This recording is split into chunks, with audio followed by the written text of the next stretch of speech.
What's happening, everybody? Welcome into this happy hour edition of the Pack a Day podcast. Of course, I'm your host, Andy Herman. You can follow me on Twitter at Andy Herman NFL.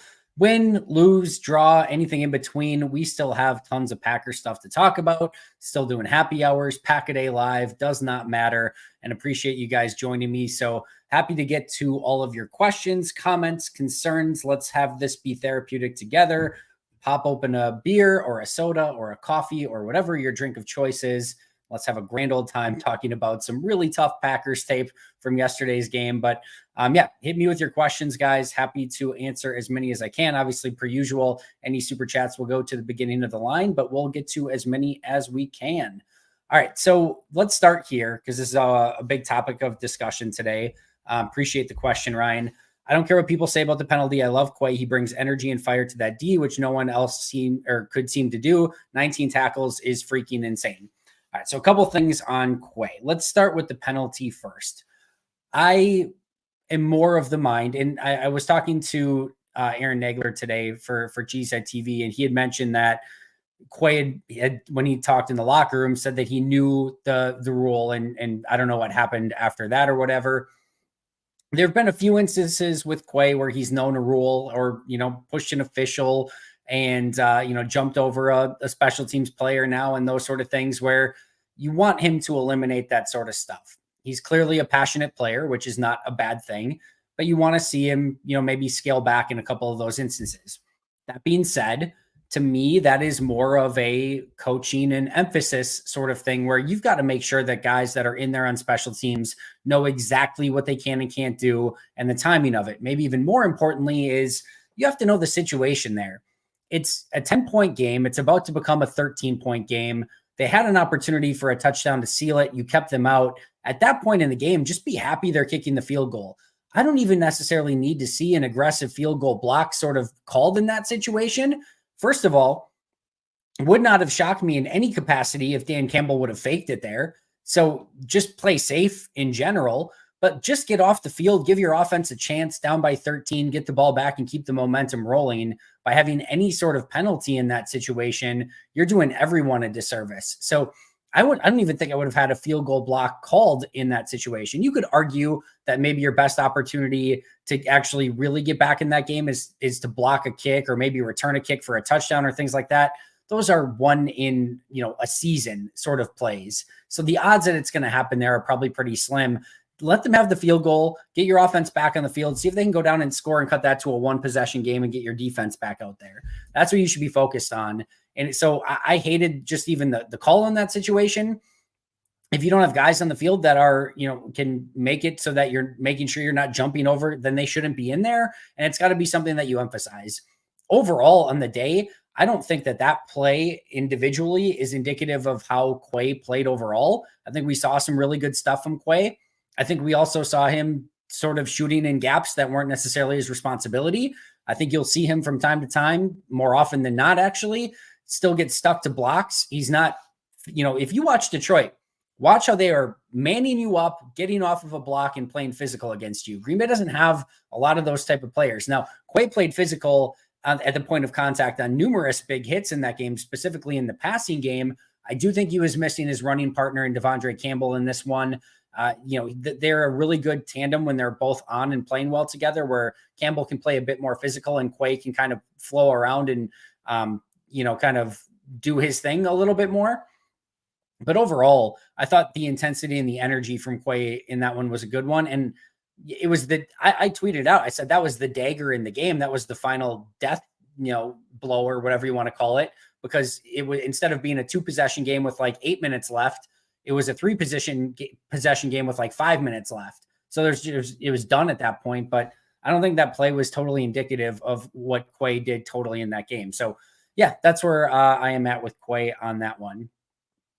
It's the hangover, Matt, is always a little bit harder after a loss. The hangover after a win, totally doable. The hangover after a loss, when all you see on Twitter all day as you're scrolling through and trying to just get through the hangover is Royce Newman cut-ups, definitely makes it a lot harder. All right. Andy, what kind of thoughts, grades did you have on Ryan in the preseason? Would you say he deserves a shot over Newman? Ultimately, it doesn't. I don't really care. Kingsley Enagbare had an awesome preseason. He sucked relatively speaking.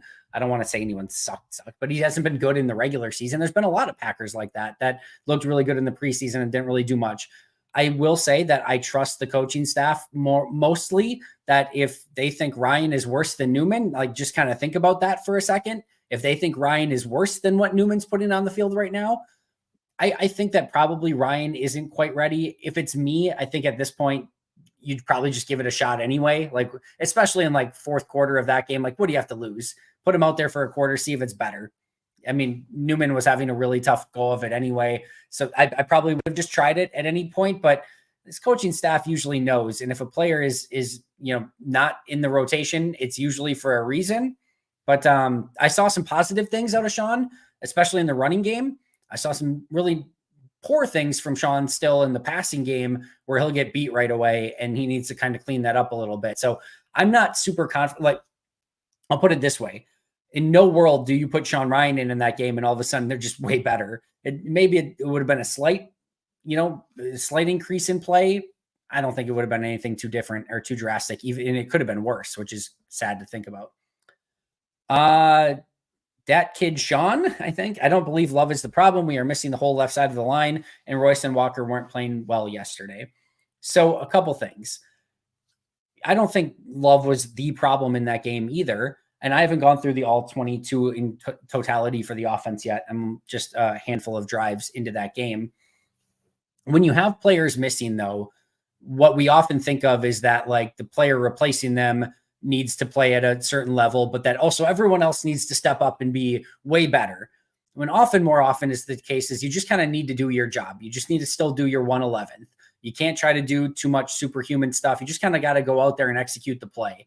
I thought as I'm watching through the first handful of drives in this game, I thought nobody was really doing a great job on offense of executing the play. The first play on offense is such a great example of this. And there was another one on the second or third drive, but, there's two plays that they have called where, so they're running that little thing where they've got a tight end or either a tight end fullback, whatever you want to call DeGuara usually, but either a tight end or DeGuara and a running back that are on the right side, sort of check to the right. And everyone's going down and running their routes. And then you have DeGuara and Jones that are on the little flare out to the right side, a little swing pass. So it's basically like a pseudo screen where you've got Jones coming out in the flat, but a tight end's going out with him to be the lead blocker for him.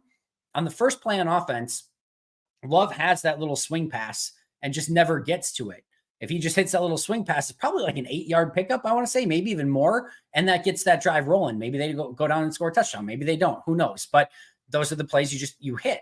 And then later, I think it was, again, second or third drive, you have the same thing. Tight end running back off to the side. You've got an easy swing completion. And what does he do instead? He forces it to Romeo Doubs on the left side.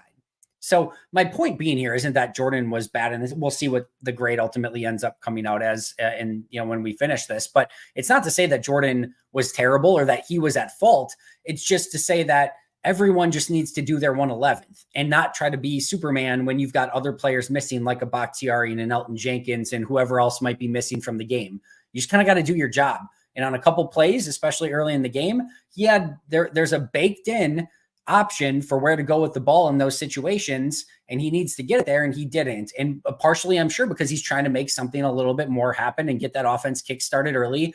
But if you just kind of do your job and take kind of some of those baked-in options into the offense, everything else rolls a little smoother. And that's what Matt mentioned in his press conference just an hour ago, is that there were times when Jordan just needed to take what was there for him. And sometimes it's small change. Sometimes it might be a 3 or 4 yard pickup, but it may end up resulting not in a sack or not in an incompletion.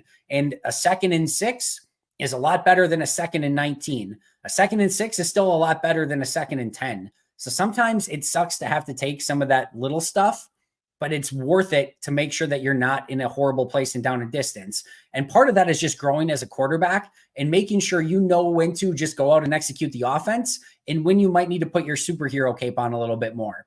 If it's 1st and 10, 2nd and whatever, and you have the opportunity to maybe just take what's given to you, do it. But if it's 3rd and whatever, and you know that if you don't convert, you're going to be off the field and punting away anyway, then maybe, hook up that Batman belt and try to be a little bit more of a superhero and maybe try to make something happen. Because if not, you're going to probably punt away anyway. So I think it's just a time and a place. That's something that we'll learn. It's honestly the first couple times in the entirety of preseason and the entirety of the regular season so far that I've seen him maybe try to do a bit too much. And that's part of the growth process. Part of me is happy that he's trying to do that. At some point, like what that means is he's gaining confidence. He's saying, all right, I know I got my check done over here, but I think I can make something bigger and better happen. He's starting to believe in himself more. He's starting to, but then you have to sort of scale that back too and just be like, all right, I can just take the easy stuff. So long story short, I don't know completely yet. And I'll see when I get through the total offensive tape of if he had great day, good day, average day, bad day, terrible day. Don't know yet. But I do think that there were some things that he could have just done on a simple standpoint that would have made some things better for the offense. And that's just everyone just being a little bit better. And when you have a 27-3 deficit or whatever it was at halftime, and they have 20 some points and you have 18 yards, it's kind of everyone. And there's things that everyone needs to do better in that scenario. Vex, thank you so much, my man. It's year 5 of Matt LaFleur, and I'm sick of Matt LaFleur, all right? Sick of offenses that don't score while the game matters, while the defense or special teams led by the coordinators hired does what he wants, and him making excuses after. Another Matt LaFleur letdown. I think there's things to be very critical of with Matt LaFleur in this game and in particular. I talked in great detail today with Mike Wall. That episode will be up tomorrow morning. Highly, highly recommend Vex and anyone else that's listening to check that out.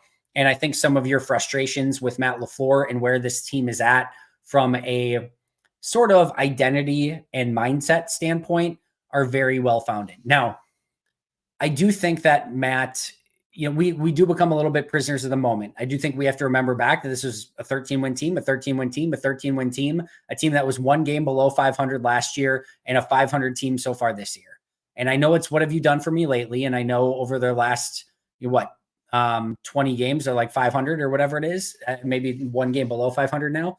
But, I understand it needs to be better. At the same token, I mentioned this at the onset yesterday or in today's recap. I'm losing track of days already. I'm in today's recap video. I think we do need to take expectations into account. Now, there's two sides of that. The one is that we sort of expected this to be a 500 team with some high highs, some low lows. We wanted to see some stuff out of Jordan Love. That would be an indicator that he can be a starter long-term.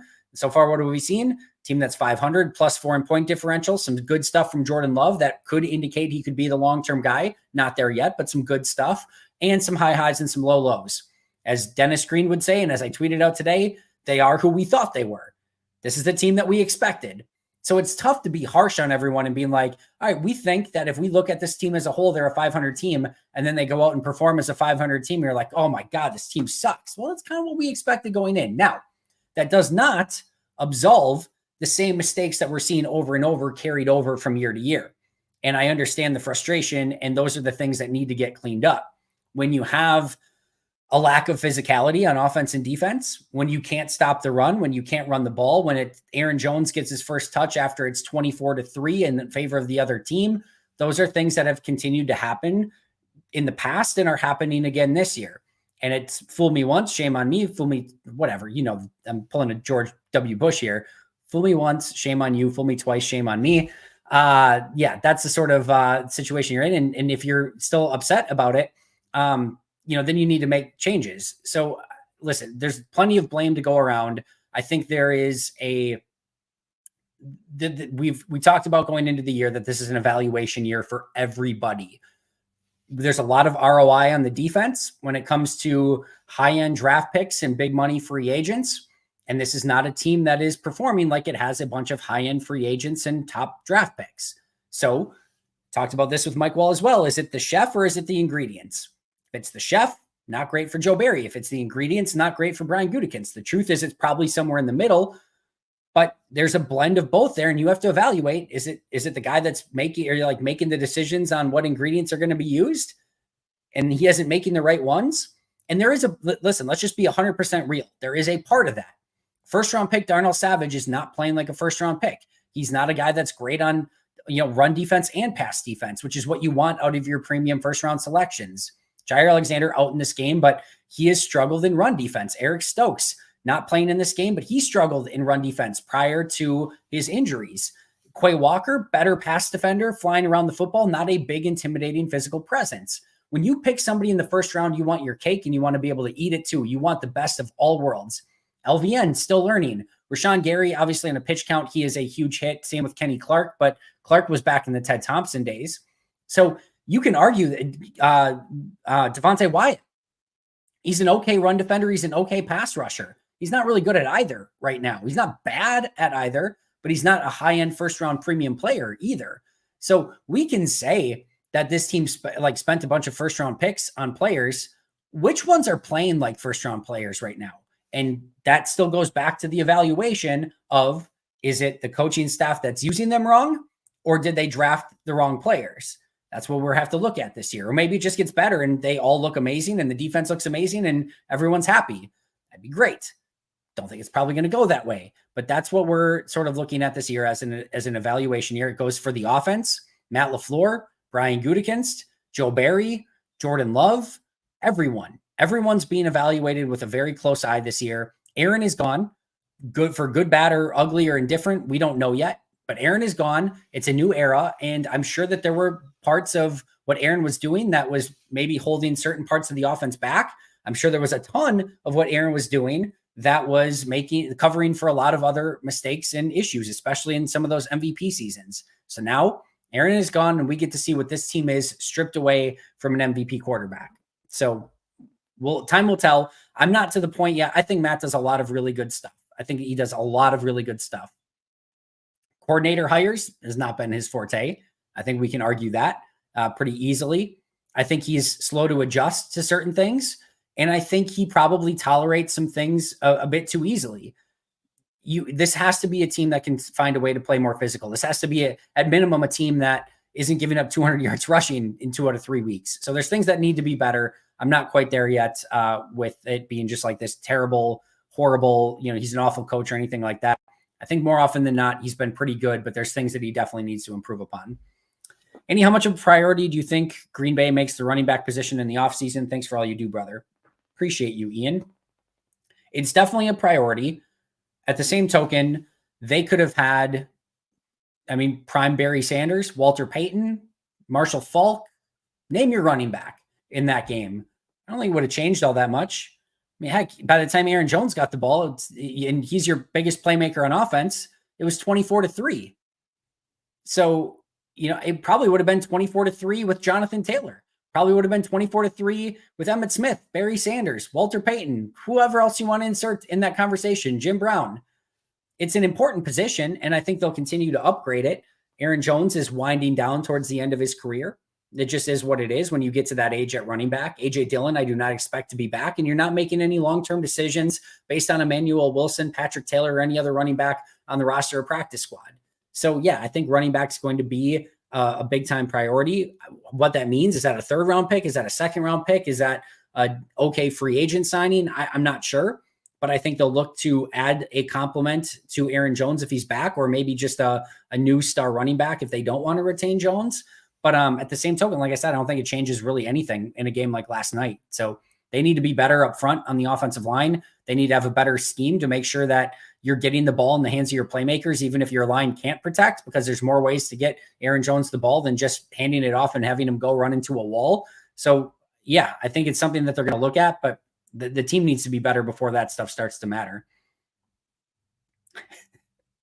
I first of all, I really, thanks for the message, Justin.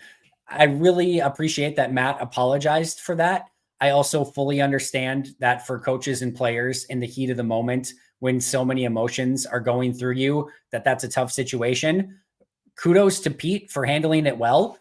I will tell you that if I asked a question of Matt that I thought was a fairly innocuous question, and he told me and everyone else that it was a BS question, I can promise you, I can look you in the eye and tell you, I don't think I would have asked another question. And Pete, being the professional that he did, rolled right off of him. And, he had another question a few questions later and just asked another great question, and was what it was. So Pete's a pro. Pete's amazing. One of the absolute best people in that room, and a joy to get to see him do what he does in the media rooms. But I thought it was crappy in the moment for Matt to do, especially it was like a completely innocuous question.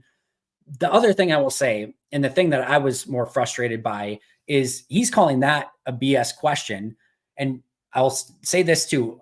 Like 99% of the time, Matt's pretty darn good in press conferences, but he's calling that a BS question when he gave a complete BS answer to the David Bakhtiari situation. Now, he said like he feels terrible for Bakhtiari, but then when asked again if like, is this going to be out for the year? He's like, I'm not talking about it. That's a BS answer.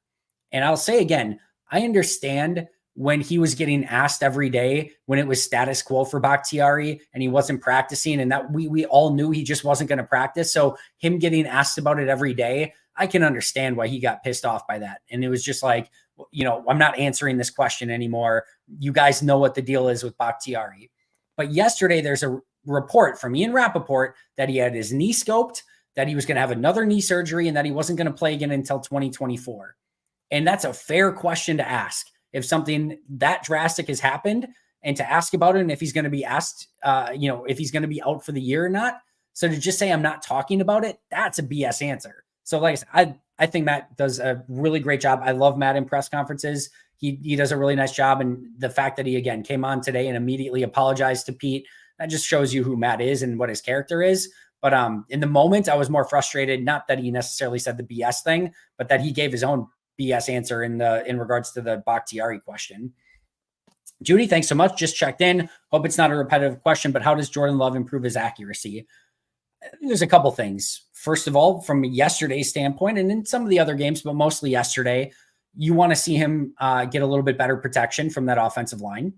I think part of it is just getting more reps. We talk all the time about quarterbacks. Well, when you draft a pick, you got to let them play because they're not going to learn unless they play. Jordan just needs to play. And the more he plays, I think the more confident he's going to get. We talked about that just a moment ago. And I think the more accurate he will get with time. I think the other thing is he needs to play consistently with the targets that are out on the field. He's still getting into rhythm with Dontavian Wicks and Jaden Reed. Christian Watson was his first game back last night. You can tell the player who he has the most rhythm with is Romeo Doubs. And even yesterday, Doubs stops on a route on a key third down. There's a miscommunication there. That one looked, and kind of confirmed today by Matt LaFleur, like it was Romeo's fault. And then they had the interception in the red zone where Doubs thinks he needs to break off the route. Jordan thinks he's going to keep going, and that results in a pick. So even the player that he has the most chemistry with, instead of having a huge first down and potentially at least a not interception, you end up with 0 for 2 with a pick and having to punt on the other one and taking points off the board when you're in the red zone. And that's the one he has the most chemistry with. So part of it's just developing a better chemistry with these players. He's also, he's younger than Sean Clifford, who was just drafted. There is still a lot of developmental upside for Jordan Love, and he has gotten better with his footwork, with his arm, with it, like how he carries the ball, and all of his fundamentals year over year over year. He'll continue to get better at that stuff. And as everything else, like when he's thinking at 1,000,000 miles per hour about everything that's going on, when the game slows down from there, then you can focus on your fundamentals even more. A lot of times when you're thinking too much, your fundamentals can start to break down and you just start ad-libbing a little bit more, but that will come with time as well. And then the other thing is he's had a lot of weapons that have been missing. When everyone's finally back and Watson's playing full time and stretching the defense more, and Musgrave's not out with a concussion, and Jones is playing his full complement of snaps, and Dobbs missed time in the first week, like, once he has everyone and everyone's actually out there together, that should help him as well, rather than having to go and like have players in and out of the lineup. So I think all of that stuff will help Jordan, but I don't know that he's ever going to be like this 65% passer, but there's still a world in which he's really good, even if he's at 61, as long as he's doing everything else really well. But I think that stuff will get better over time. And thanks for the question, Judy. Vex, thanks so much. I fully agree we're a 500 team, but Pac no-showed for 4th of the Falcons game, most of the Saints game, and all of this game. Completely fair and completely concerning. One of the last 9 quarters they played well. That was the 4th quarter against the Saints. And it got them a win, but the collapse in the 4th quarter against the Falcons got them a loss. And the 4 quarters of bad play against Detroit got them a loss. You can't go 9 quarters where you play 1 good quarter of football. You just can't. You're going to lose almost every time. And they've lost 2 of the 3, probably should have lost maybe 3 of the 3, you could argue. But yeah, it needs to be better overall. That's probably my biggest frustration. And we knew that there was going to be this roller coaster, and we've seen it. You had an awesome game against the Bears, an awesome 3 quarters against the Falcons, a terrible quarter against the Falcons, followed by 3 terrible quarters against the Saints, an amazing quarter against the Saints. You got the pick and the field goal to start the game against the Lions last night, and then everything falls apart. You make a little 13-0, 14-0 run because you got the 2 and the missed 2, so a 14-0 run, and then everything falls apart again. So we're very much on team roller coaster, but you need to see over time that start to smooth out and just gain a better level of consistency. Corey, thank you so much for that. Really appreciate it. And Jeff, appreciate you becoming a new YouTube member. If you have not yet checked out Pack-A-Day YouTube memberships, you should do so. You get an extra episode every single week that is commercial free. You also get a live Q&A every week. And then there's other perks that you can sign up for as well, but definitely worth your time. And Jeff, appreciate you signing up. All right, what else we got here? I think I got to all the super chats. Doug, thank you for being a member. Plus, you get a little, extra, color to your name. You can have some stickers and some other things you can do. So, Doug, appreciate you being a member. Judy, I'm okay with the progression Jordan Love has shown this year. Actually impressed with his maturity. Me too. There's still ways to go. We're not to the point yet where he's just the immediate long-term face of the franchise. There are things that he's going to need to do to continue to prove himself. But I really do like where he is headed. I think last night, and Matt brought this up, he really did a great job of making some job description throws. And what a job description throw is, part of your job description as a quarterback is to still make throws when a 300-pound defender is screaming down on you and you know you're just going to get crushed.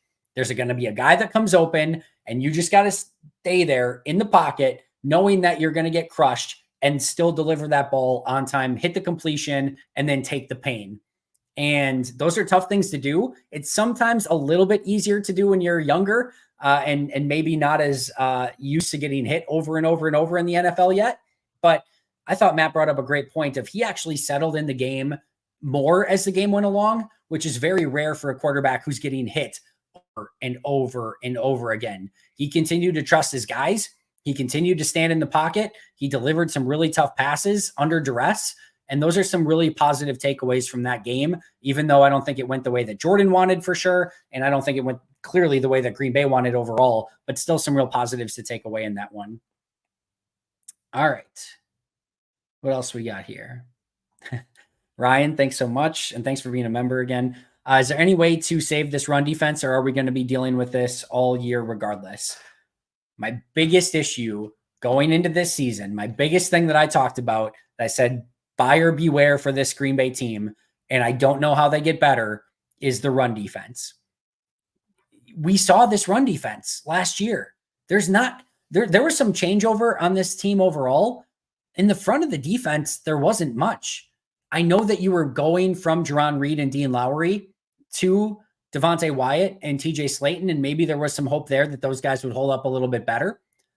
You have Lucas Van Ness, that's a part of the rotation now, first-round pick. But overall, this is basically the same front that you've played with and really the same defense. Rudy Ford was a starter for a portion of last year. Darnell Savage was a starter, for a big portion of last year. So you had those two guys at safety. Nothing really changed there. Amos is gone, but those two guys were in the run defense, probably worse than Amos was. Corner, Jair, Stokes, Razul, Keyshawn Nixon, all guys that were on the team last year when Stokes gets back at least. Linebacker, Devondre Campbell, Quay Walker, same guys. Quay's, I think, taking a little bit of a step. I think that's fair to say, but same players. Edge, Rashawn Gary, you get him back, but early in the year when he was healthy, the run defense still wasn't good last year. Preston Smith, Enagbare, Justin Hollins, all those guys were here last year. The three guys on the defensive line I just mentioned were all here last year. You get Carl Brooks and Colby Wood, and neither of them are at the point where they can hold up well against the point of attack. So this is the same group that allowed 5 yards per carry a season ago. And if your thought process was just, well, they're going to be a more attacking team, that sounds fun and fine. But like at some point, you just need to be able to get off blocks and go make a play. There have been some signs from time to time where this defensive front looks good. The first drive of this game, the first 2 plays, they're rallying to the football. They're making some plays, but it seems to kind of dip as the game goes along. And part of that's the offense just sucking too, because if you go 3 and out, 3 and out, 3 and out, interception, you're going to be constantly put in a bad position where you're on the field a lot too. So everyone needs to do their job a little bit better. I don't see, though, how all of a sudden this is just going to become a really good run defense. I think this is mostly going to be what it's going to be. I don't think they're going to give up a ton of more like 200-yard games, but I think they're going to struggle with it through the vast majority of the season. And it sucks to say that, but I do think that that is going to be something that probably continues to happen. How do we get smash mouth defensive line and offensive line guys? It seems we are more finesse guys. I was happy for a few penalties initially because it was physical. Yeah, it's just what do you want? As I've kind of talked about it, it's tough to get guys that are really good at everything. Those are your all-pro players. If you're a really good pass defender and a good run defender, you're getting paid a ton and you're a premium draft pick. And if you're a really good offensive, run player and offensive, pass player, whether it's blocking, receiving, whatever the case may be, you're a premium player. And it's tough to have everything. So you kind of have to make your decisions of what type of team that you want to be. My bigger issue isn't that Green Bay wants to be more finesse than physical. There's no perfect formula for how you want to win in the NFL. Look at the Dolphins right now. The Dolphins aren't the most physical smash mouth team in the world. They just put up 70 points on the Broncos because they've got 4 guys on offense that can run a 4.140 and they can just blow the heck by you. Plus you've got an accurate quarterback. They can get the ball out of his hands quickly. They just have playmakers everywhere. That's their identity. They can win with that identity. They have the right personnel to match what they want to do on offense. And you've got a genius play caller that makes it all go and gets open passes for one of the more accurate quarterbacks in the NFL. It all bleeds and blends together. Smart play caller with amazing, fast superhero weapons with a quarterback that can distribute and get the ball out to them with extreme accuracy. Chef kiss. You've got something to build off of. The Philadelphia Eagles, they're going to punch you in the face. They're going to win in the trenches. And they're going to do some fun things with their playmakers. Devontae Smith, they just got a really good team, but they continue to draft and develop in the offensive and defensive lines every single year. That's where they're going to win. You can win with that. The 49ers, they've got a blend kind of both. They're going to punch you in the face on offense and defense, but they've also got some really unique playmakers with a play caller that knows what he's doing. And you have to have some sort of identity for how you're going to win with that. And you can win with a finesse team. You can win with a speed team. You can win with a power team. You can win with a physical team, but you have to be dedicated to it and you have to be able to do it really well. Right now, there's nothing that Green Bay on offense, defense, or special teams can say, this is what we're badass at. This is what we're just going to punch you in the face with. Now, I'm not even just saying physically, but this is what we're going to do and you can't stop it. They don't have a great pass rush. They're okay. They don't have a great run defense. We know that. They're not a physical team. They're not a super fast team. They're not a pass heavy, we can throw it for 400 yards on you every game team. They can't run the ball at all. They're really bad on special teams right now. They can make their kicks. They can punt the ball pretty well. You just have to be you have to have your one thing that you're amazing at. You have to have that culture setter, that tone setter, and what you go into every game with knowing that we're going to at least do this and we're going to do it well. I don't think Green Bay has that. And that's, to me, the bigger thing. It's not just do you want to be more physical or more finesse? You can win with either, but you have to do something really, really well. Joseph, great question. There were no omelets in the press box for a night game. They are only noon games even. So noon games get omelet bar. Those are the big ones. You feel pretty great about the omelet bar. Last night, you usually get brats and hot dogs every single game, and then they have kind of a main course. They got ice cream sandwiches. They got cookies. They got soda. They got popcorn. And then, there's a salad bar to start off with. So there's some options there, but it's no omelet bar if we're being real. And I think that probably set the tone for the rest of the game. You don't have an omelet bar. Not sure how you're expected to win in that situation. And that's how you get with questions that are BS questions. Like, you got to start the game off with the omelet bar. This is simple Packers 101. Lombardi would be losing it. Got to start with the omelet bar. All right. I'm with you, Judy. I do feel like they lack the physicality this year and historically. And again, that's okay. You can win other ways, but you have to be really great at it. Sound, attention to detail. And right now they're not. Where is Sean Ryan versus Royce Newman? He's on the bench and Royce Newman is playing. I don't know. My guess is that Adam Stenavich and Matt LaFleur and Luke Butkus know who the better of the two players is by seeing them every day in practice and in training camp and in preseason and all of it. That's my guess. They've gotten stuff wrong in the past, so you can't just say it verbatim. I said it, I've talked so much. I talked to Mike Wall today. I talked to Aaron Nagler today, and now I'm doing the live show, and I'm on like 3 hours of sleep, so I'm forgetting which one is which. But I think at the beginning of this one, I said I probably would have gone with Sean Ryan at some point in that game. Like, what do you have to lose? At least get him some reps. Maybe it's better, maybe it's worse, but then at least you know. But it wouldn't have changed anything in that game. I know that much. Like, you're still going to lose that game if Sean Ryan's in instead of Royce Newman. But at some point, give the guy a chance. This is probably a better opportunity. You've got 10 days off until your next game, and maybe you can make that transition. But I don't think it would have changed anything last night. All right, what else we got? Yeah, it is different, Adam. If you get the ice cream sandwich, and it is like a huge ice cream like freezer, and it's just it's like there's probably like a good 500 ice cream sandwiches in there. So it's big time. It is big time. It's the reason I got into the game, for the ice cream sandwiches. You're welcome for the omelet rant. I'm glad I could provide some levity to a pretty crappy game. It is crazy, by the way. And I know this is a joke, by the way, from Ron Zook. All right. We don't need to go into this. I only wanted to bring this up because of the name Ron Zook. And this is where, and we don't need to get into all of it, but this is where we get into the, like, just firing everybody. All right, fire Ron Zook. All right, they fired Ron Zook. All right, so we're going to get Sean Menenga. All right, well, that guy sucks. Fire Sean Menenga. All right, well, bring in Mo Drayton. All right, well, that guy sucks. Fire Mo Drayton. All right, bring in Rich Bisaccia. Well, Bisaccia got lucky in a way with Keyshawn Nixon that covered all the other mistakes on special teams last year. Rich Bisaccia's idea was to have Amari Rodgers returning and Keyshawn Nixon blocking for him.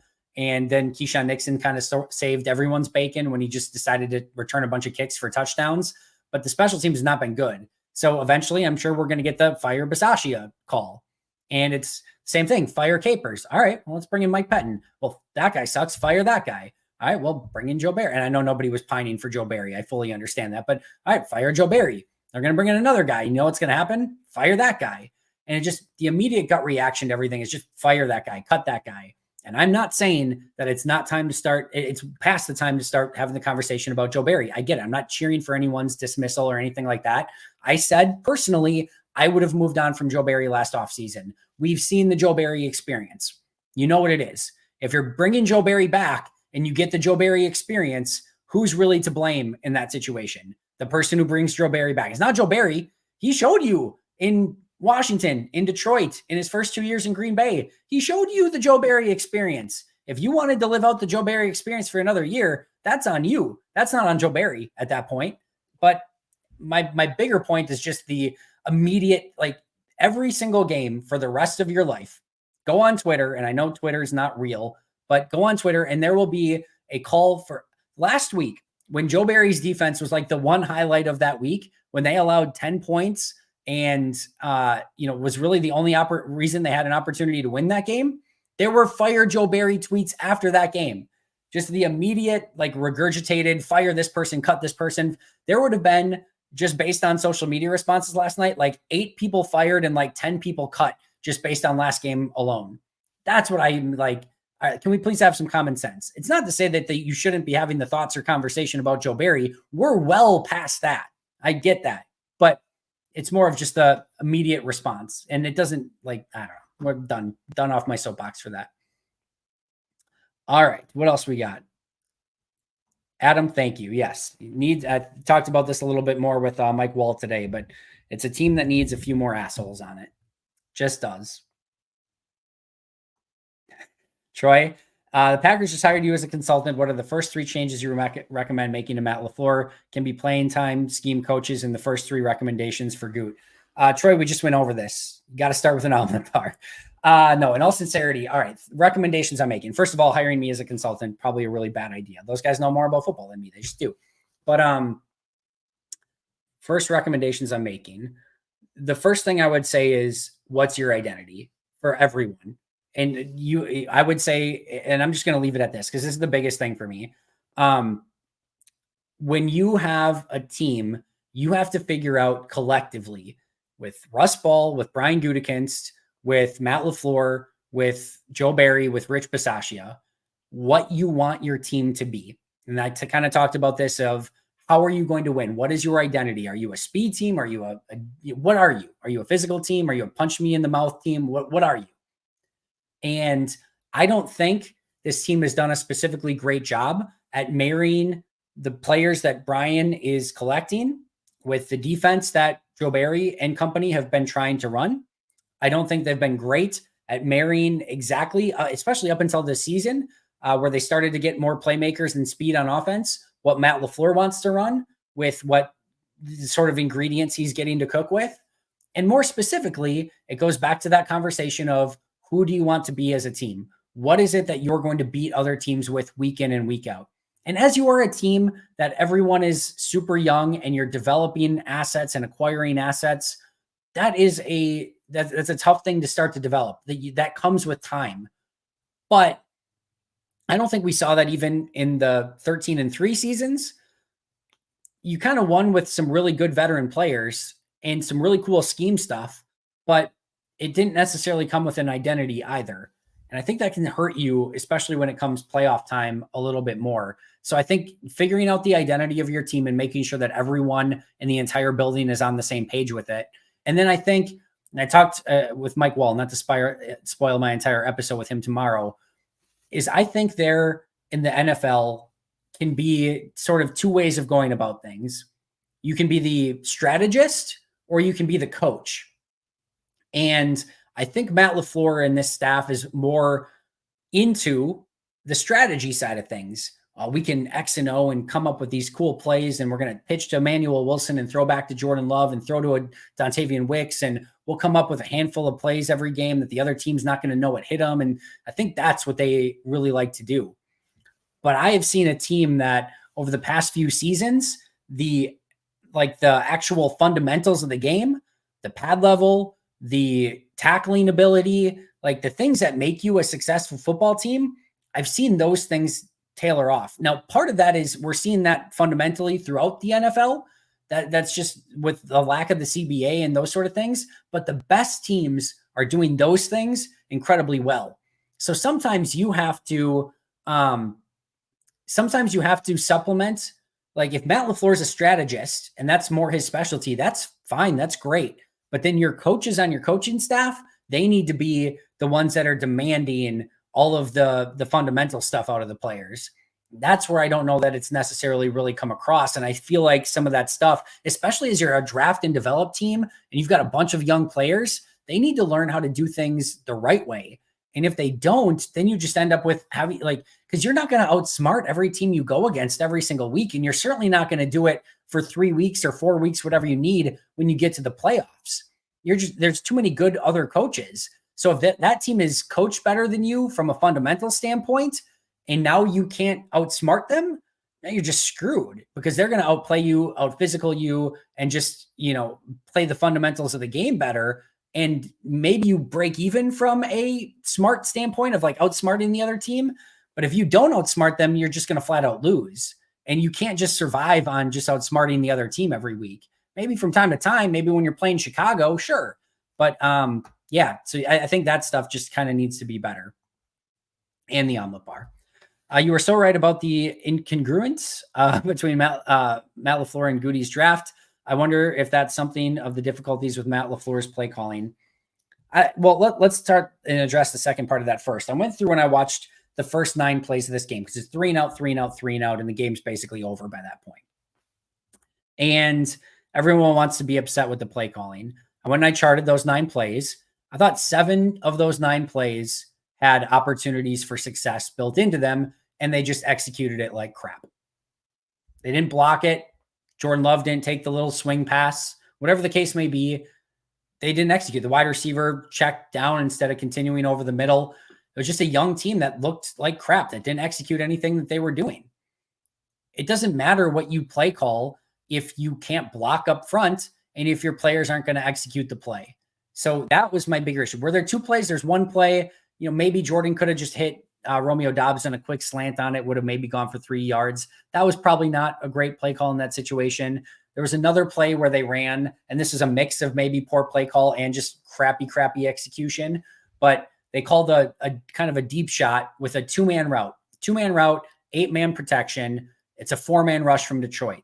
So the goal of this play is you got 8-man protecting to begin with. You're going to have time to throw the ball. So you've got 2 longer developing routes that you're hoping to hit a shot play off of. Now, as the time goes on, if the 2 shot plays aren't there, a tight end and a running back will release and you'll have a check down and you're hoping to get something out of it. But within 3 seconds of blocking 4 players with 8 guys, your entire offensive line, specifically Royce Newman and Josh Myers on that play, defensive lineman just burst through a double team and sacks Jordan Love right away. If you can't block 4 guys with 8, it does not matter what Matt LaFleur is calling. So the play calling stuff, I don't know. If the play works, it looks good. If it doesn't, it looks bad. That's part of being a play caller. I didn't think there was anything egregious in those first 9 play calls. It just didn't work because they didn't execute. And what I said today is Matt LaFleur, the coach, has a lot to answer for in that game. Matt LaFleur, the play caller, if you can't block up front, there's just so few things that you can do. So that's where I'm more at, is I don't think the play calling was bad. But yeah, I appreciate the chat, Judy. I do think that there needs to be a little bit more cohesiveness between the entire organization on where this team wants to head, what players they need, what type of players they need to be successful, and then developing those players once they're in the building. All right, what else we got? Yeah, Gary, this is there's certain plays what Mike Wall always calls it, looks good on paper, or only works on paper. He needs to be a little bit more cognizant of what his players are capable of doing. It's hard because you want to challenge your guys to go out and do better each week and feel like, hey, he'll make that block this week, but you have to play the odds a little bit there too. And if Royce Newman and Josh Myers, amongst others, are showing that they can't make the block, then you can't trust them to make the block. And, you got to figure out something different to do then. So I think there's a little bit of a piece of that, but at some point you need to figure out and let your guys go out and play and hope that they go out and execute. And that's why I think it comes down more to the coaching within the week and like getting these guys to play at a better fundamental level more than what you're trying to play call. Jake, I don't think that works in theory or in process as much as it works in theory. We get excited about a 6'9", 370-pound offensive lineman that they're going to be a big, intimidating player. Go watch DeJuan Jones in Cleveland, the right tackle. You know what? DeJuan Jones in Cleveland, who is bigger than Caleb Jones, by the way, I think at least he's like 390. I think they're probably the same height or right around the same height. DeJuan Jones in Cleveland so far, the rookies, started because their starting right tackle is out for the year. So he's starting over for them at right tackle. Big, massive right tackle. He has been awesome in pass pro. He has been brutal in run blocking.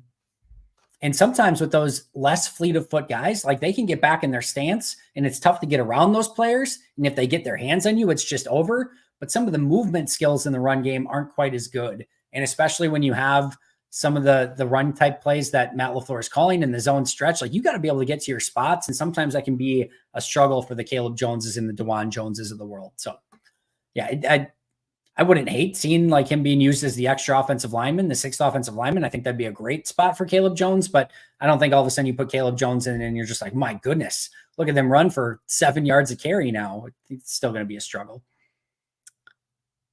All right. What else we got?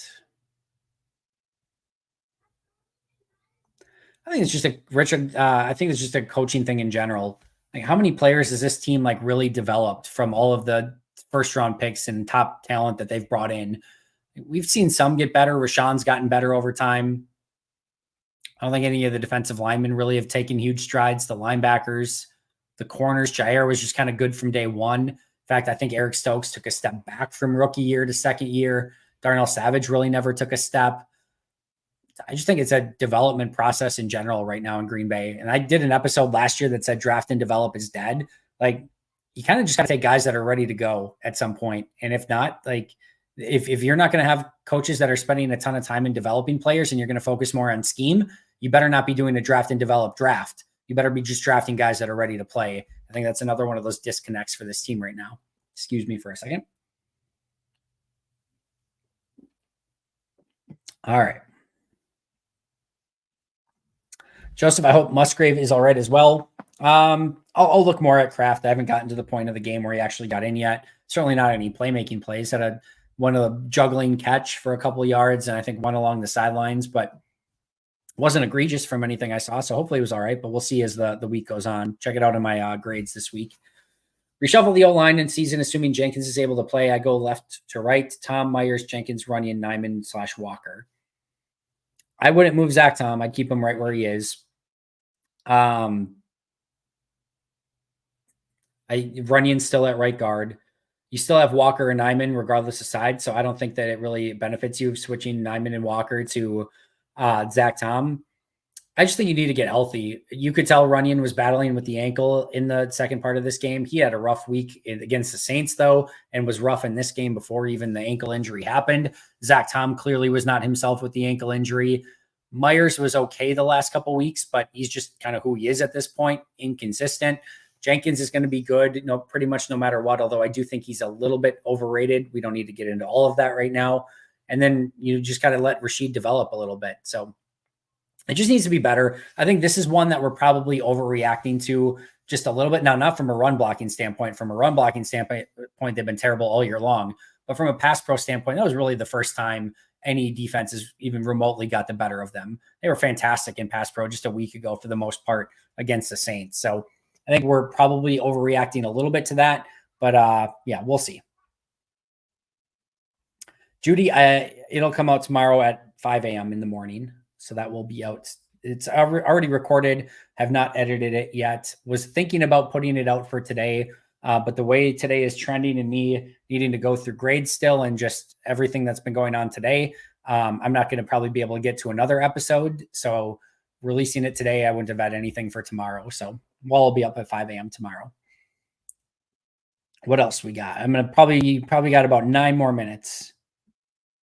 This is a good question, and this is one I'm happy Matt LaFleur, I think Matt Schneidman asked about it today, and I'm glad Matt LaFleur answered it because I was very curious about this. So it seems Valentine got more snaps than Valentine, though Valentine still played a lot of teams. So I was very confused.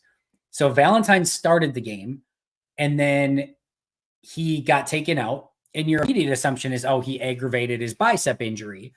And then as the game goes on, he has his helmet and is ready to go in. There is no injury update. There are other injury updates like Musgrave with the concussion throughout the course of the game. Never an update on Carrington Valentine. And then he goes in on special teams on punt coverage. So you're like, well, clearly he doesn't like, if you're good to play special teams punt coverage, you're clearly good to play. Like there's probably more risk on special teams punt coverage than anything else. So it's not that. So then your clear indicator is, well, he got benched. So then I go back as I'm watching the rewatch last night. I'm watching like, did he do anything to get benched? There are a couple plays where he was a little timid in run defense, but you can kind of give some forgiveness since his bicep is probably really hurting him. But he was a little timid in run defense at times. He had the one play that he gave up down the sideline, but he was in pretty darn good coverage. He needs to get his head turned around, but he's right there on the wide receiver. So it was certainly not a terrible play by him. And I'm like, well, it's so weird. Like, why did they bench him? Come to find out today, what they basically had in the game plan was if Detroit was in the game mode where they were going to have to pass a ton, they wanted Valentine in the game. And if they were in a situation where they were up and they needed to run a ton, they wanted Valentine in the game. Basically, long story short, they felt Valentine was the better run defender. And once Detroit got up 24-3 and were more likely to just run the ball a ton, they wanted Valentine in the game instead of Valentine. That's what it came down to, because Valentine's a better run defender. So I understand it. I get it. And that makes a little bit more sense. All right. What else we got?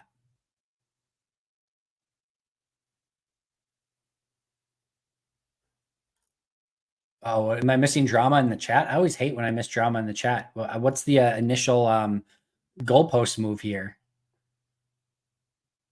I'm very intrigued now. Richard, I am doing well. I've watched way too much Royce Newman film today. I'm on 3 hours of sleep. I got a lot of caffeine.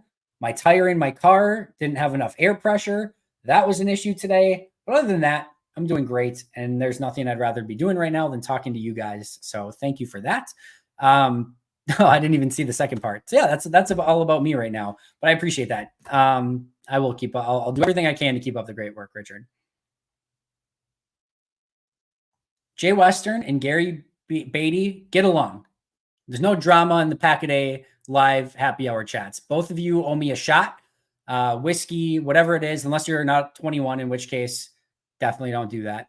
But if you're both over 21, assuming you are, you owe me a shot for talking smack in the chat. Be nice to each other. We're all Packer fans. We're not Milwaukee season. I'm just kidding. What else we got here? Oh, Rogers drama. Great. Both owe me a shot. You owe me 2 shots now, again, unless you're not 21. Oh, it's a year-long feud. All right. All right. Just 1 shot then. All right. What else we got? A couple more, and then I'm going to get out of here, guys. Oh, here. This is a fun question. Joseph S. Are you surprised we signed the linebacker Christian Welch? It's too bad it's not Wellich, so we could have a Christian Wellich on the Packers and a Christian Yelich on the Brewers, but I digress. Christian Welch to the 53 instead of Patrick Taylor. I am surprised that they did not call up Patrick Taylor to the active roster. And I thought that they would maybe either move Zane Anderson to IR, maybe release Emmanuel Wilson, maybe release one of their 6 edge rushers.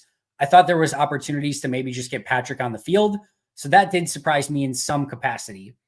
If they weren't going to put Patrick Taylor on, it didn't surprise me that they went with Christian Welch. They probably needed a fourth linebacker just in case of injury, and he's a core special teams guy. Now, the question you could ask is, why would they put Welch on the actual 53 and not put Corey Ballantyne, or like specifically Corey Ballantyne, who's probably like the best of the 3 players, and put him on the 53 and then just call up Welch and Keandre Thomas from the practice squad? It would seem that Ballantyne would be the guy that maybe you don't want to use the practice squad call up on and actually add him to the active roster. However, how I would have done that is exactly the same as Brian Gutekunst. I would have put the player on the 53 that was the least likely to get claimed when you have to release them to put them back on the practice squad. If you release one of the, like specifically if like Ballantyne has a good game, maybe some team claims him, Welch was just going to be used on special teams. You can release him. Nobody's going to claim him, and you can put him right back on the practice squad. So I think that's why he was the one that was actually the 53 call up, is because he's the least likely to get claimed off of waivers. You're likely going to get everyone back on the practice squad, and then you can kind of figure out the rest later. All right, Doug, thanks for being a member. Thoughts on Waylon so far? I think he's been kind of what? Doug, what? Anders has been great. However, I didn't actually speak that out loud. I think both have been really, I thought Waylon had a really nice day yesterday punting the ball. There's going to be a couple of mishits here and there for a first-time punter in the NFL, but overall, I've been very excited with what I've seen. In fact, yesterday was probably the 2 of my most pleasant surprises in the entire game were Daniel Whelan and Anders Carlson. So no issue with Waylon, and obviously Anders has been perfect on the year, so can't ask for much else there. But no, I'm very happy with Waylon so far. Glad you're doing this full time. I'm actually behind watching all the Pack podcasts. Judy, get after it. There's a lot. I get that. So one of my favorite things about all the content that we have at Pack a Day, obviously the videos that I'm doing and all the special guests we're having on, but also all the audio content, is there's going to be a ton of different content that you guys can choose from. Now, obviously, I would love and beyond love if you listened and watched all of it, but I also know that there's a lot of content. Some people really don't like Sam Monson and the PFF podcast. That's okay. Some people love the Sam Monson and PFF podcast. Maybe it's not your cup of tea. Maybe it is, but I want to give you that option. You know, some people don't like some of the other episodes, and some people love those episodes. The same thing with the audio podcast. There's certain shows that people just beyond love, and then some of the other people just don't like that same episode. But I want to give you options. I don't want to just give you my voice every day. I want to give you some really cool outside the, building thinkers. Like if it was just me, you wouldn't be getting the cool stuff from Mike Wall that you're getting every day. I do think Sam Monson brings a different, like, outside national perspective to the conversation that we don't usually get.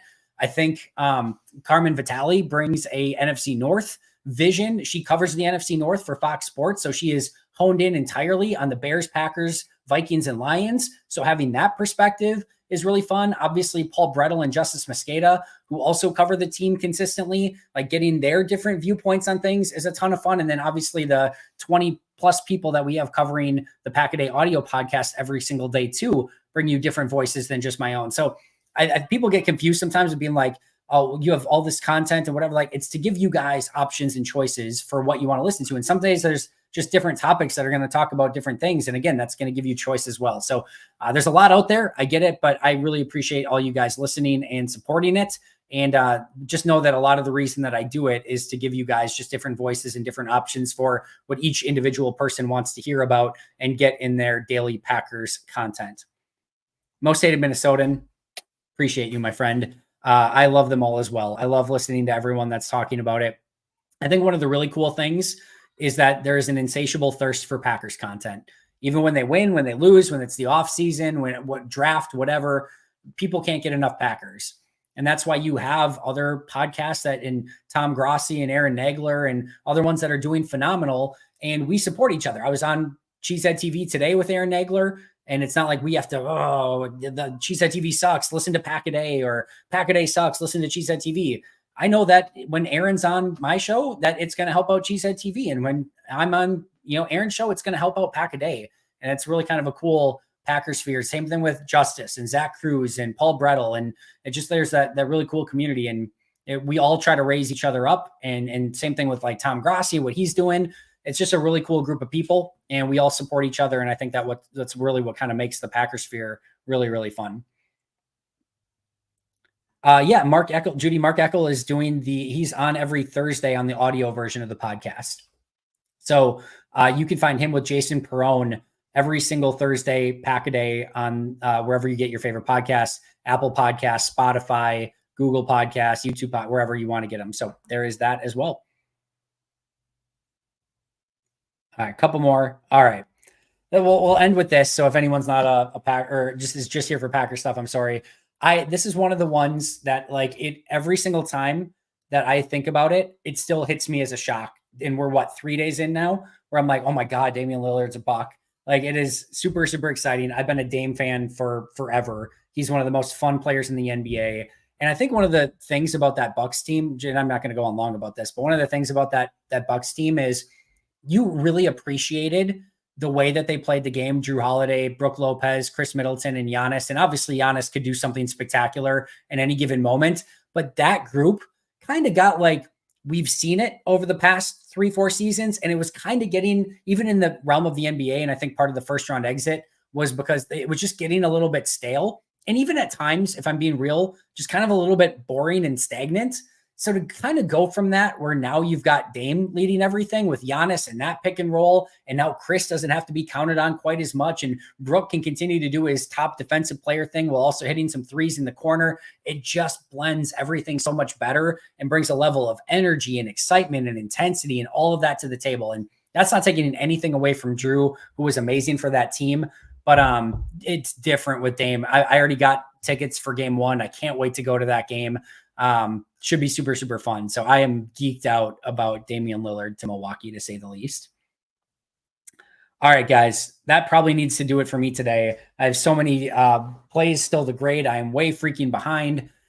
It's the weekend. It's such a weird Thursday night. After a Thursday night, just everything gets thrown into disarray. But tomorrow's episode, Mike Wall, check out Pack-A-Day podcast memberships. My guess is Sunday's episode will be the Grading the Pack episode and kind of all my film review and all my grades. Monday, we'll have Perry and Alex back on. And then Tuesday should be Justice. Wednesday will be Paul Brettel, and we'll get more into our normal rotation again after that. Thursday will be Sam Monson. Friday, we'll have Carmen Vitale back, as well as Mike Wall, and then again, consistent rotation from there on out. But appreciate all of you guys. Really, really quick, Eric Stokes is eligible to come back, and Matt LaFleur did express optimism that he was going to start practicing next week. So there is some good news on that as well. Thank you, everyone. I will see you soon, but until next time, and as always, go Pack Go.